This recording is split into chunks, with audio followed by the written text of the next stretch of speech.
Hi, good afternoon, good morning, good evening, whenever you're watching this video. It's your girl, Vané, aka Natural Headed Beauty, aka Naturally Vané. Thank you so much for stopping by for another video. First of all, I hope this video finds you well, you and your loved ones during this pandemic, and blessings to you all who have lost loved ones during this tragic time. Alright, we're going to jump right into this video. I am going to be discussing 5 things I wish I would have known before going natural. And I use the phrase going natural very loosely because we all know we're not going natural, we are returning natural. Okay? Alright, you are interested in knowing what those 5 things are? Please stay tuned. Number 1, the first thing is it will take more effort in retaining moisturized hair. What do I mean by retain? Retaining means the ability to not only moisturize your hair, but the ability to keep and hold on and maintain moisturization within your hair strands. For those of you who are familiar with the structure of hair, we're referring to hair porosity. Porosity meaning open or pores or holes. Hair porosity is the hair's ability to absorb moisture. The hair's porosity can either be closed, it can be slightly opened, or it can be wide open. The normal, what you want it to be, is a medium porosity. Our hair naturally produces oils. So by your hair being wavy, curly, kinky, whatever your hair type is going to take more effort to make its way down to the end, versus if someone had straight hair, those oils are going to travel down those hair strands a lot faster. So with that being said, you're going to have to kind of help out your hair in its natural mechanics. A really important technique is to make sure that after you moisturize your hair is to seal in the moisture and make sure that those moisturizing products that you use really is locked into your hair cuticles. My most favorite thing to use to seal the moisture in my hair is, of course, from my Crown to Soul, which is from my company. I do make handmade body butter and aloe water spray. It has so much goodies in it, like mango and raw shea butter.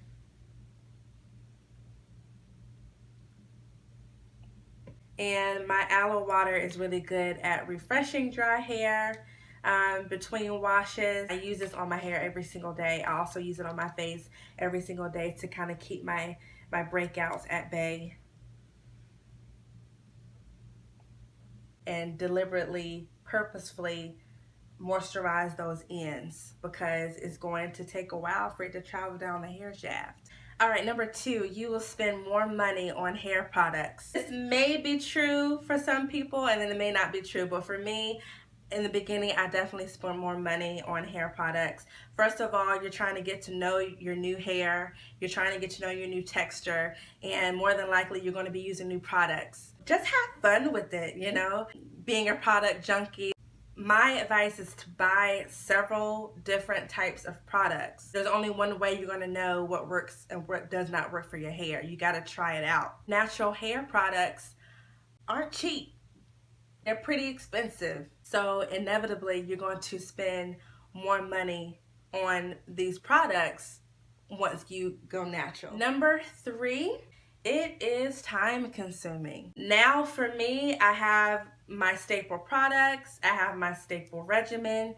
I pretty much know what works for my hair, I know what doesn't work for my hair, and I'm boom boom out the door. But when you first go natural, it's going to take a little while for you to adapt a regimen. It's going to take a minute for you to kind of get used to working with your newfound tresses. This is a different hair type for you. Your routine is going to be more than likely a whole heck of a lot different. So just give yourself some time when you have free time.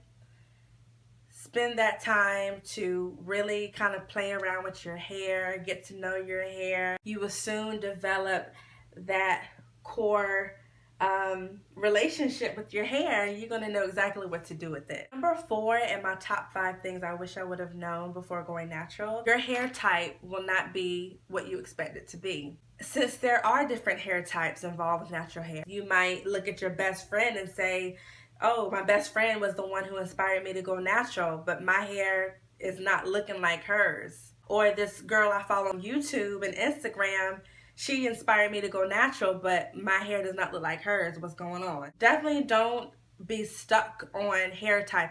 Embrace what's coming out of your scalp naturally, because it's all beautiful.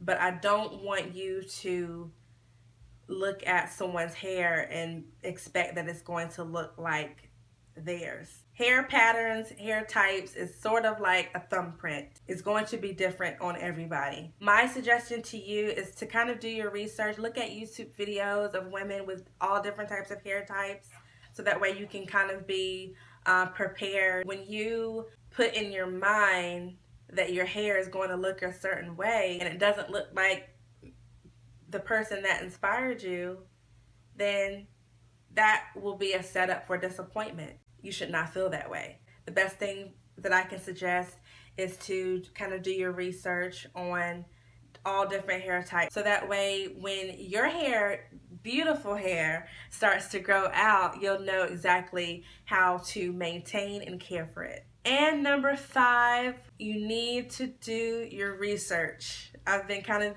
plugging at that throughout the entire video. What products are good for my hair? What products aren't good for my hair? What techniques will be good for me? You're going to have bad hair days. I'm not saying once you do your research and you do all of this reviewing on YouTube and all of this stuff, you're not going to have bad hair days. No, of course you're going to have bad hair days. Say if you wake up in the morning and you have to go to work and your hair did not turn out how you wanted it to turn out, you're having a bad hair day. At that point, you'll know exactly how to remedy the issue and convert it to another hairstyle. Boom, this is what I learned. I'm gonna rock this puff, or whatever the case is. You'll know how to quickly get your hair back right and have it looking good according to your standards. When I first started transitioning, and just a side note, my last relaxer was June of 2010. I cut my relaxed hair off May 5th of 2011, which was 9 years ago tomorrow. So tomorrow is my 9-year naturalversary. I am so excited.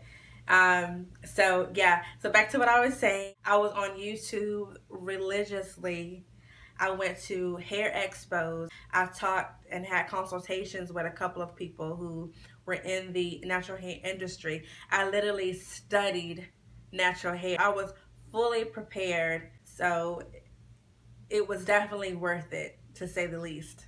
Knowledge is power. Some of you may not transition. You may opt to just do the big chop. You still have time to do your research. So if you've been natural for several years, you can still use this time to research. I cannot stress enough on research. Alright, so you made it to the end of the video. Thank you so much for hanging out with me. I just want to say, bottom line is, if you choose to go natural, you won't regret it. This is definitely one of the best things that I have ever done, and I will do it all over again. I really hope this video was helpful.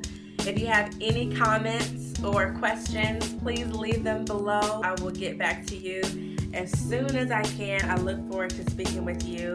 Make sure you like, make sure you subscribe and all of that, and make sure that you click the bell so that way you're notified every time I upload a new video. Thank you, ladies and gentlemen, so much for watching, and I will see you in another video. Bye.